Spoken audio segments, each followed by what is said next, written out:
Naniniwala ba kayo sa mga sanib o sa mga nagpaparamdam na multo o kaluluwa? Ito ang actual na video na kuha ni Linda, ang naging witness sa isang krimen dahil umano sumasanib sa kanya ang kaluluwa ng biktima. Kamakailan lamang may palabas sa Indonesia na super nag-trending. Ang pamagat ng palabas ay Vina, Before 7 Days. Ito ay tungkol sa kaso ng isang babae na hindi pa rin nalulutas magpahanggang ngayon. Wala kasing interes ang mga pulis sa kaso kaya hindi na ito umusad. Pero ngayon na nag-viral ang palabas, naging maingay muli ang kaso at nagsimula ng mas malalim na investigasyon ang mga pulis. Pero sino at ano nga ba ang kwento ni Vina? Ang babae sa kwento ay si Vina Dewi Siribon. Siya ay ipinanganak ng January 16 at bunso sa 4 na magkakapatid. Ang nanay ni Vina ay si Shirley at ang tatay naman niya ay si Wilmer. Tahimik, simple at masipag. Ganyan ilarawan ni Wilmer ang kanyang anak na babae. Kalaunan nga ay nakilala ni Vina ang lalaki na si Muhammad Rizky Riduan o mas kilala bilang Eki. Sila ay naging mabuting magkaibigan at naging magkarelasyon. Ang tatay ni Eki ay isang pulis na si Raul. August 27, 2016, bandang alas 7 ng gabi, nagpaalam si Vina sa kanyang ate na si Marie na siya ay aalis kasama ang kanyang boyfriend na si Eki. Pumayag naman si Marie at sinabi nga sa kanyang kapatid na sila ay mag-ingat. Sumakay sa isang motor ang magkasintahan dahil nakatakda nilang kitain ang kanilang ibang mga kaibigan.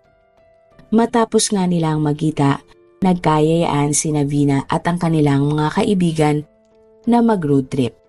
Bandang alas 11 ng gabi, nang mapadaan sina Vina sa isang grupo ng mga lalaki na nakamotor sa tapat ng eskwelahan.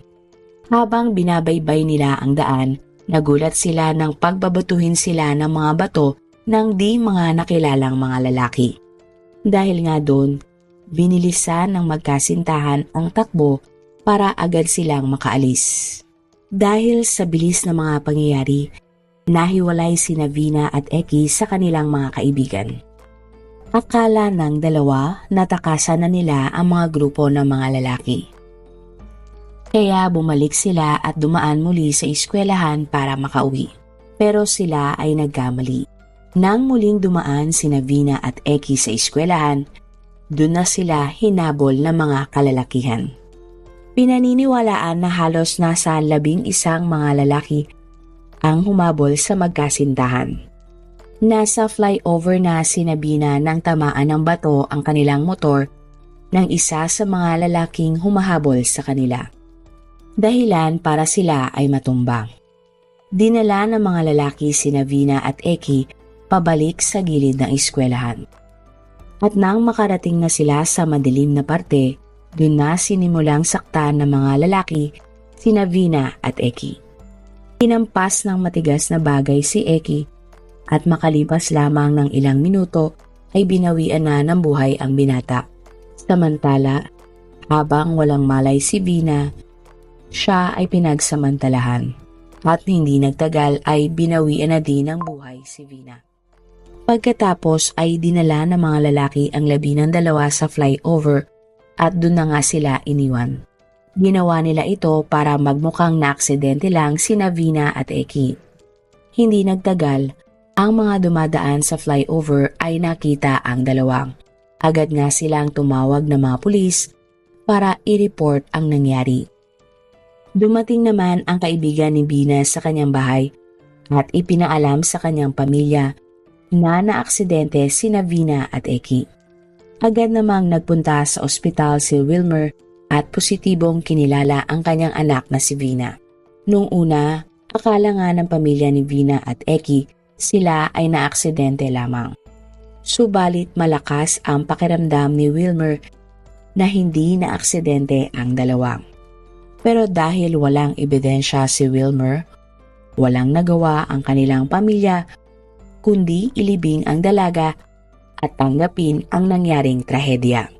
3 araw matapos ang pagkawala ni Vina, nakatanggap ng tawag ang kapatid ni Vina na si Marie mula sa kaibigan ni Vina na si Linda.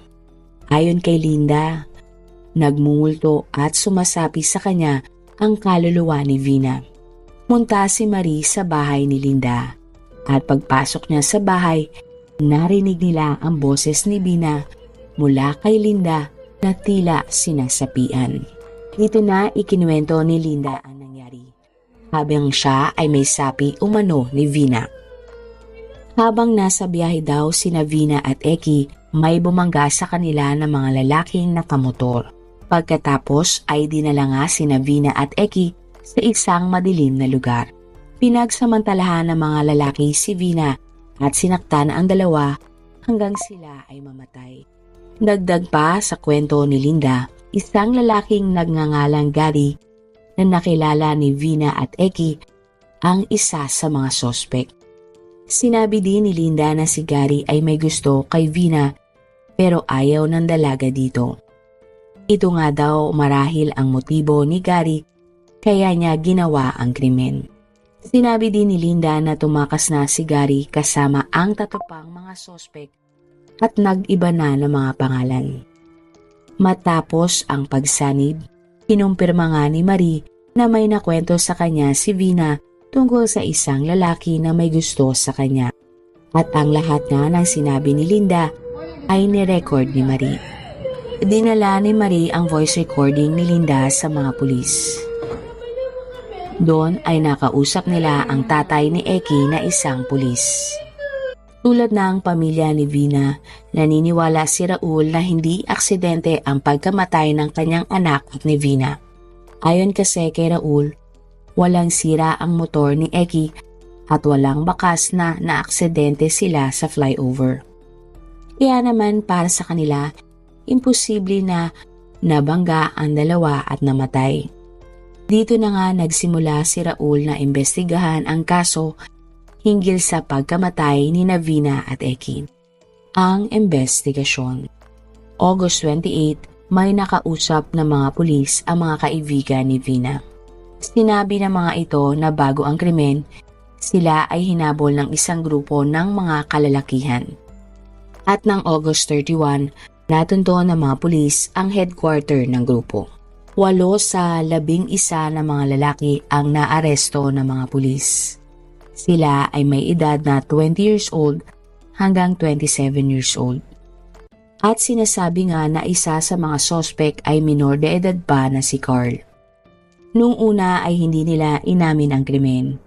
Pero matapos ang ilang oras na pagtatanong, umamin na ang mga sospek sa mga pulis sa kanilang ginawa kina Vina at Eki.